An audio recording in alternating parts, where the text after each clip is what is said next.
Hello, we are team number 2, and we're here to present our analysis of the transportation mode optimization for Caterpillar Logistics. First, I'd like to introduce our team. My name is Olivia Bunadair. My name is Joe Goley. My name is Ashley Simon. I'm Alex Amicus. And I'm Elena Gowis. In order to give you a quick overview of our presentation, here is an agenda slide.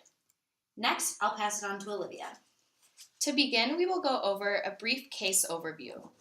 In context, Caterpillar Inc., and more specifically, Caterpillar Logistics, has a strong 90-year history that provides world-class global manufacturing expertise, superior product and aftermarket parts distribution, and industry-leading after-sales service support.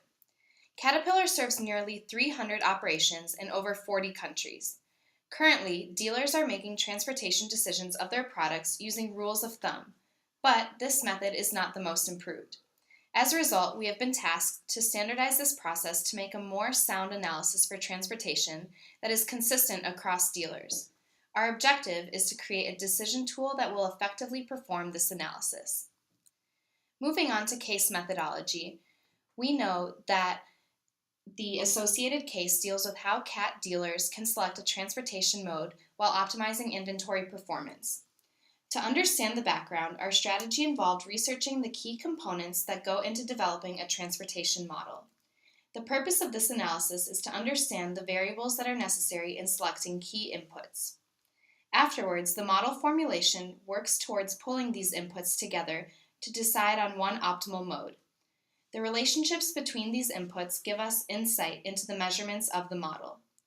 Lastly, it is important to look at additional considerations such as time value, container fullness, and frequency to provide a holistic evaluation of the model. This ensures that our model is sensible yet qualitative. Next, I will talk about the transportation mode selection model. We understand that there is the transport of product from the Caterpillar facility in Miami to a hub location located in Latin America. From here, product is transported from the hub to 25 spoke dealer locations. To develop the model, we looked at 4 key components that include transportation costs, criticality, demand frequency, and finally an aggregate transportation method evaluation that encompasses all 3 components to see what the ultimate transportation mode from the hub to the spoke locations should be. From here, I will pass it on to Joe, who will talk about the transportation cost model. So as Olivia mentioned, the first component of this model is the transportation cost. We evaluated this cost by allowing the dealership to input the product number, the store destination number, as well as the number of units of said product that they are ordering. That then goes into the equation to calculate the total cost based off of the associated weight with that product, as well as the transportation cost both for surface transportation and air transportation to the associated destination. That gives, as you can see here on the bottom right, a very clear comparison of the 2 costs to evaluate moving into the aggregate portion of the model. Secondly, we looked at the criticality. The criticality was evaluated by comparing the lead times both from the surface and aerial transportation methods. The difference in these was then classified using the industry standards listed on the bottom, which then would be conditionally formatted and listed on the top right for criticality classification for the dealer.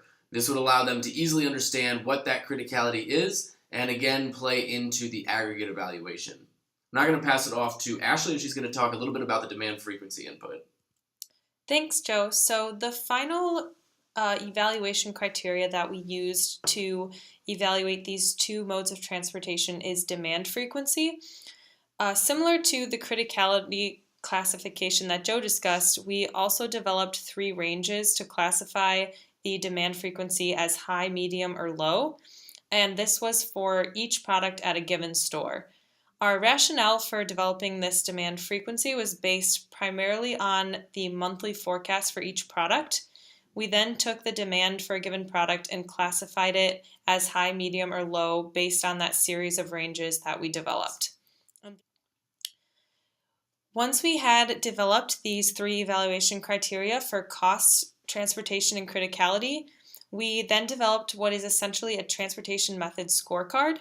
If the cost differential between the surface and air modes is low, if the criticality is low, and the demand frequency is low, then the transportation method recommendation is likely to be a surface transportation mode. As mentioned, we use industry standards to determine which metrics would be classified in this low range, and we then use nested if statements in our Excel functions to output a recommendation based on these 3 parameters. Now I'll just briefly discuss some additional considerations. So first of all, we wanted to consider time value. So with a company of Caterpillar's size, the value of inventory in transit is tremendous. And for this reason, it is important for us to make sure that we are minimizing our lead time in order to have an optimal use of working capital. Additionally, we also wanted to look at container fullness and the potential of using freight forwarders, which would allow for a more efficient use of space and also reduce costs. And finally, with regards to the frequency of use for our model, we recommend that an analysis using this model be conducted prior to placing an order to ensure optimal shipping, and it will also be particularly useful for root cause analysis because it allows for data to be analyzed at the individual store as well as the individual product level. I'll now turn it over to Alex, who will discuss some of the disruptions caused by using this model. Yes. So to begin with our recommendations, specifically when looking into disruptions, we found 3 areas of potential impact. First, this new tool may disrupt dealer mindsets since they are comfortable with their current methods of decision making. Second, there will be hiccups when transferring between different modes of transportation. And third, disruptions will occur during the transition between old and new methods of decision making. We recommend addressing these disruptions through thoroughly explaining to dealers the rationale behind this tool, preparing ourselves logistically, and educating all persons involved with the tool prior to its implementation. To move on to managing network constraints, we have designed a phase-in strategy for the tool by world region, which we plan to eventually be implemented globally.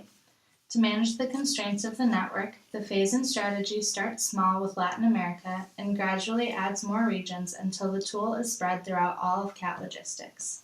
Now I'd like to pass it along to Elena for further recommendations. With the tool we created, we wanted to ensure it was applicable to the entire world. Right off the bat, we identified some issues that needed to be addressed to make this tool effective in all countries. These are language, number formatting, and units of measurement. In order to remedy these issues, we created a toggle option that will show the user the appropriate language and numbers. So we identified the needs and critical issues that our tool will remedy. These issues are critical to both Caterpillar Logistics and the dealer. This tool will provide a transparent decision-making process, and this transparency can be used to improve policies in regards to inventory and transportation policies. We split these potential changes into 2 categories: technology with direct messaging, which is a short-term increase in communication between Caterpillar and the dealer, and more of a long-term option with an EDI. We also looked at cultural changes and asking our employees to ask why and encourage their curiosity. Next, I'll pass it on to Joe to identify some risks. So naturally, with the introduction of any new system or standardization process, there will be some potential risks associated with it. So as you can see on this slide on the left-hand side in this graphic, these are a couple of different potential risks, their likelihood of occurrence, and the potential impact that they would have on the company as a whole. These range from miscalculations, and improper metric weighting in the model in which we built, to phase-in effects and buy-in from the dealerships in terms of the changes occurring within the company. However, if Caterpillar Logistics follows the risk mitigation or risk management process identified on the right, which we've already begun for the company, we believe that these are very manageable risks, and like any company, they will face them naturally with some sort of phase-in approach that we're using. Finally, I'm going to pass it off to Alex, and she's going to wrap up with some closing thoughts. So all in all, we have created a tool that analyzes criticality, demand, and transportation costs to provide dealers a big picture on selecting mode of transportation. This tool, we are confident, will have positive long-term and eventually global impact on CAT and its dealers through its transparent and flexible nature. We appreciate this opportunity to speak with you and thank you for your time.